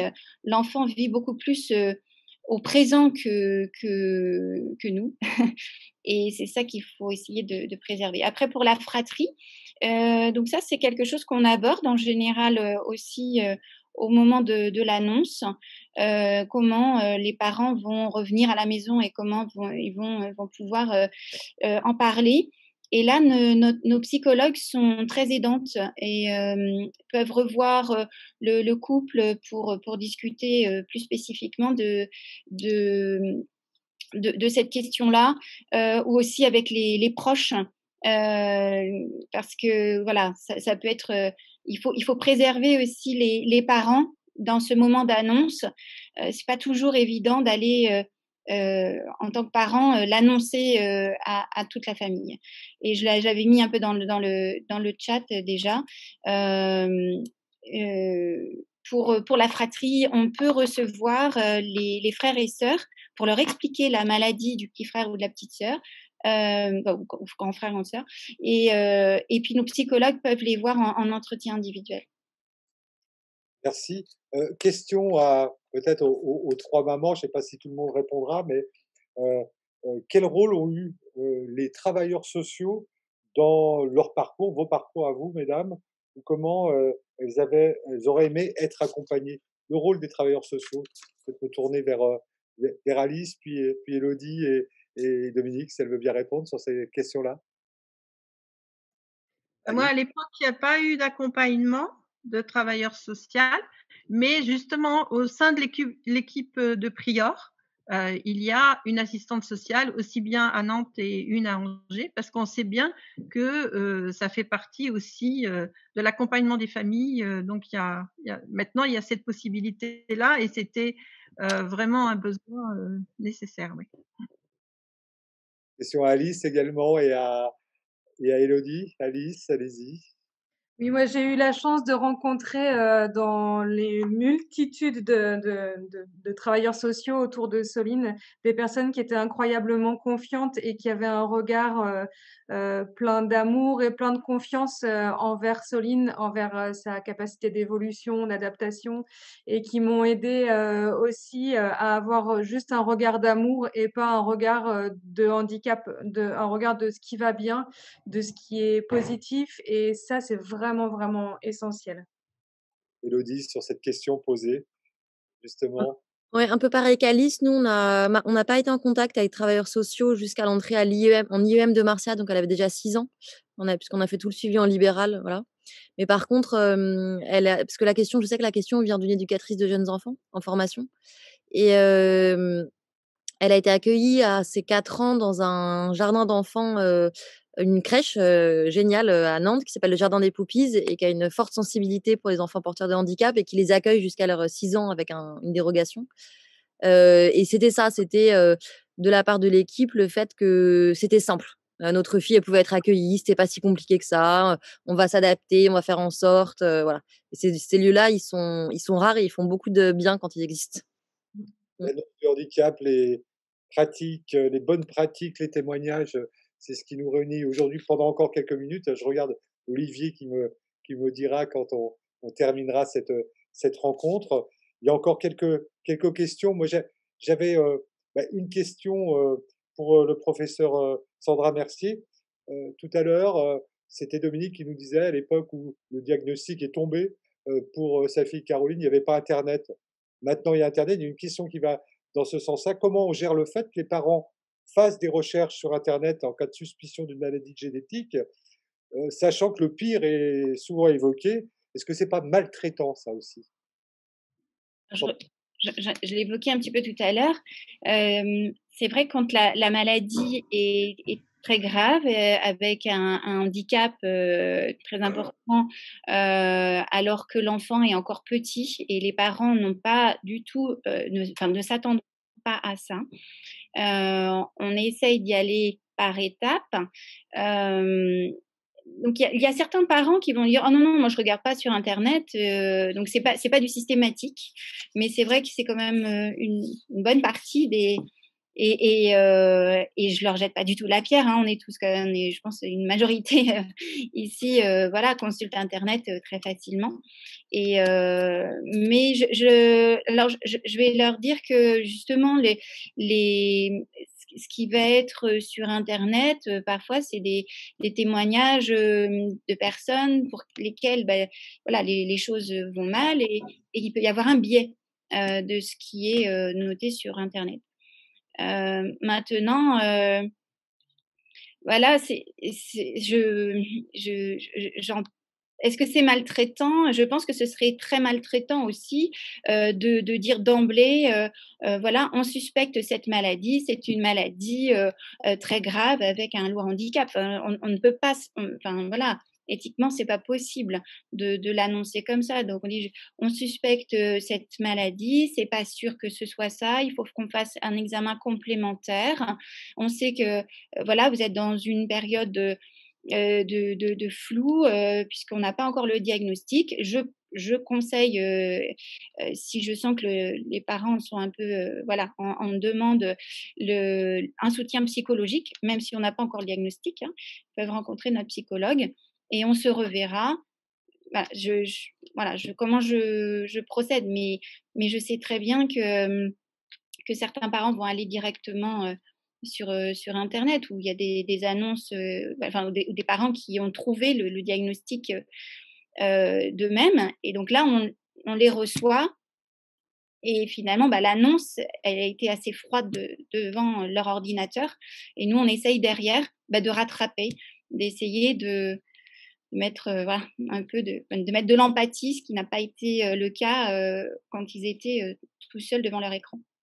Je ne sais pas si c'est une bonne question, mais j'avais envie de vous poser la question quand même, et j'en finirai comme ça avec vous, Sandra. C'est comment on protège le médecin également de l'annonce du handicap. J'imagine que vous n'êtes pas des monstres froids, médicaux, une sorte de robots, mais que tout ça vous atteint, même si vous cherchez une distance optimale.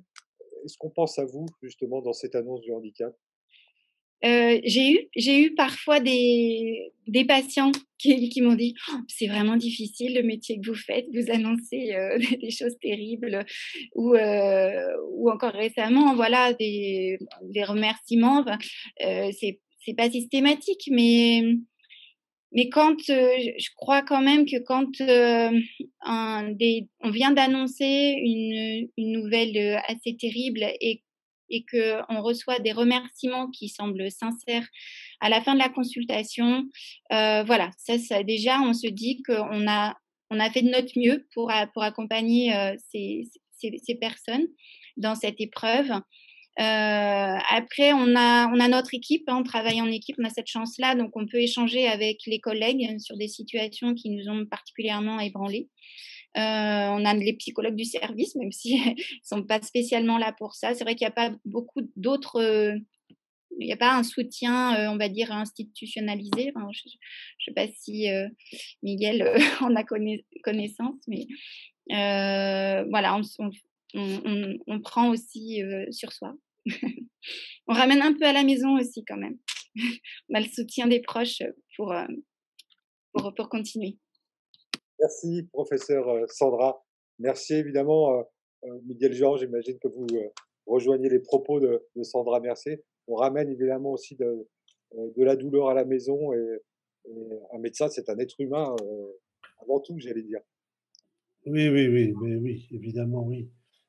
Pour ce qui est de l'accompagnement institutionnel, c'est ce que disait Sandra, on ne peut pas imaginer faire ce métier tout seul, il faut avoir une équipe. Alors, pas pour s'épancher, mais pour partager les questionnements, les doutes, parce que la vie du soignant, c'est pas fait que de certitudes. Et les doutes sont terribles. Et c'est vrai que de pouvoir les partager avec les collègues, ça permet aussi d'être aidant, on va dire ça comme ça. Mais voilà, bon, je pourrais vous en parler plus longtemps.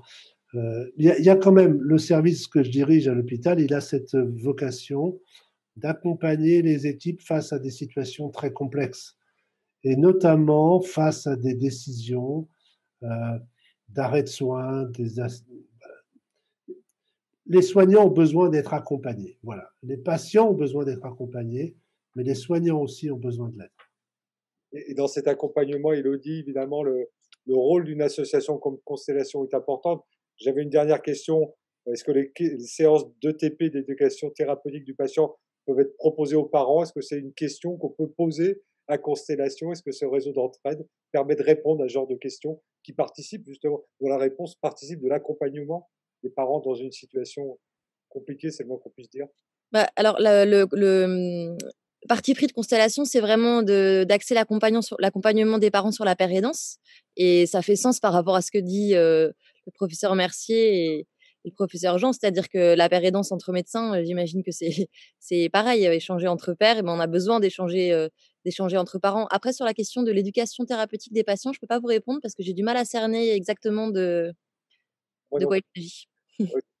Donc la question restera en suspens, mais peut-être que les gens de TCAP ou de Grandir Pour l'instant, pour les ETP qui sont développés dans le cadre de la filière Handirard, donc à laquelle on participe, à ce jour, c'est pas proposé aux parents, mais j'espère que ça sera développé. Alice, on contacte Constellation facilement, un coup de fil, un mail, c'est comme ça que ça marche. Ne pas rester seul surtout. Un coup de fil, un mail, ne pas rester seul, et puis se rendre compte que, je reprends un peu les propos d'Hélène de Fougerolles, il n'est pas handicapé, mon enfant, il est génial.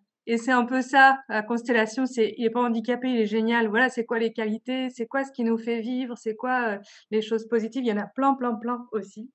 Donc, on voit plus l'enfant comme un enfant handicapé, on voit avec ses qualités et si on voulait nous le changer, je crois qu'on voudrait pas. Donc, tout va bien. Et je vais terminer, avant de redonner la parole à Olivier, par Dominique. L'engagement est évidemment déterminant pour pas rester seul, pour trouver des réponses, pour tout cela, pour encaisser la violence de la situation. Oui, bah, oui, oui, oui, j'en suis persuadée et puis, je pense qu'en tant que parents, ça nous aide à faire aussi notre propre psychothérapie. Le fait d'aller aider les autres, voilà, ça moi, ça m'a évité d'aller voir moi-même une psychologue ou un psychothérapeute. En fait, je le ressens comme ça et c'était un professionnel qui me l'avait fait remarquer, mais je crois que oui, j'engage tout le monde justement à nous rejoindre, que ce soit donc au niveau des associations de maladies, mais aussi comme l'association Constellation et puis au niveau de TCAP.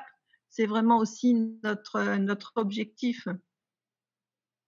Merci beaucoup à vous cinq, mais je crois qu'Olivier va vous remercier également. Mais moi, vos témoignages et ce que vous faites, tant du point de vue médical qu'associatif ou personnel, me touche beaucoup. Je suis parent aussi, je n'ai pas ces problèmes-là.